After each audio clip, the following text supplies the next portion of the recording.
You unlock this door with the key of imagination. Beyond it is another dimension. A dimension of speed. A dimension of history. A dimension of mystery. You're moving into a land of both shadow and substance of things and ideas. You've just crossed over into the Four-Banger Zone.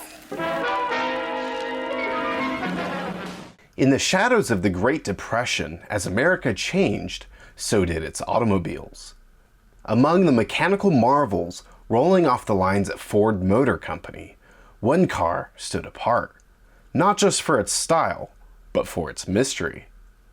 This is the story of one of the rarest Ford Model A's ever built, a 1931 three-window coupe prototype, handmade, experimental, and almost lost to time.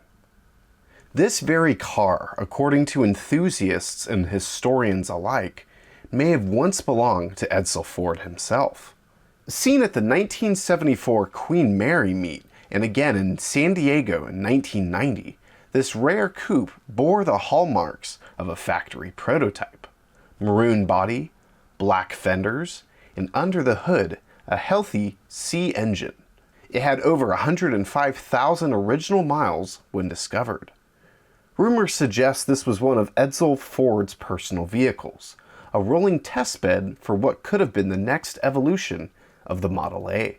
In the 1950s, a curious Model A lover spotted the unusual coupe parked on a Los Angeles street. He took photos, intrigued by its slanted windshield and clean three-window design.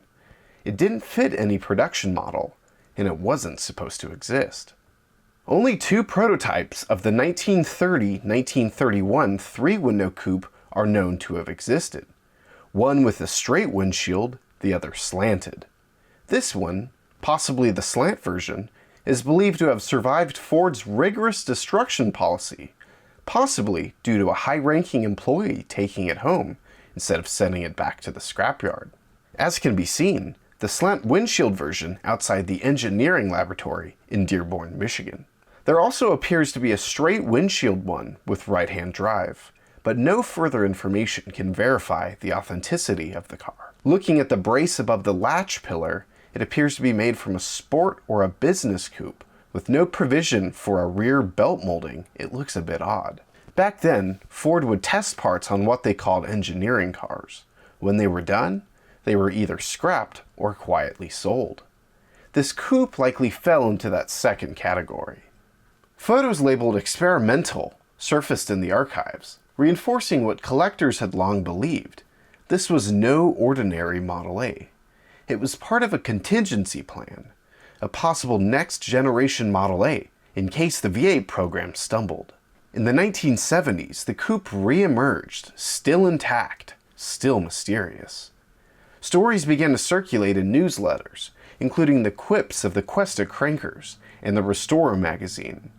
Suddenly, this ghost of automotive history had a face. Its last known owner? Samuel Roy Bergman, born in 1931, the same year the car was built. He married in 1961, had two children, and passed away in 1997. But before his death, he helped preserve a vital piece of Ford history. The car's plate reads OLD 817, a cryptic touch but probably meaningless. California didn't allow personalized plates until much later. Still, it's a fitting marker for a car shrouded in mystery.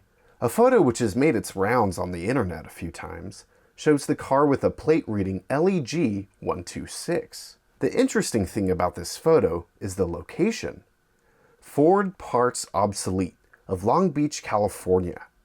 It was ran by Joe Mack McClelland, a professional Ford parts scourer dating back to the 1940s.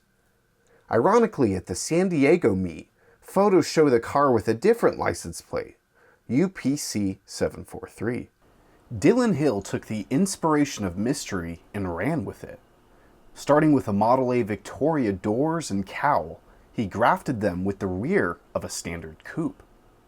The doors on the Victoria have a different shape to them, fitting the slanted windshield while also being longer than a standard coupe door. He took it a step farther and put the body on a 1932 frame. As much as I love this car, it would be amazing to see a recreation in stock form with a hot overhead banger. In early 1930, as the stock market crash cast its shadow over Detroit, Ford chose not to roll out too many new body styles. Cost saving was key. The fabric-topped Sport Coupe was cheaper and more practical. The three-window shelved until 1932. But one car made it through, driven, preserved, and remembered. A prototype that never became a production car, but became something far more rare.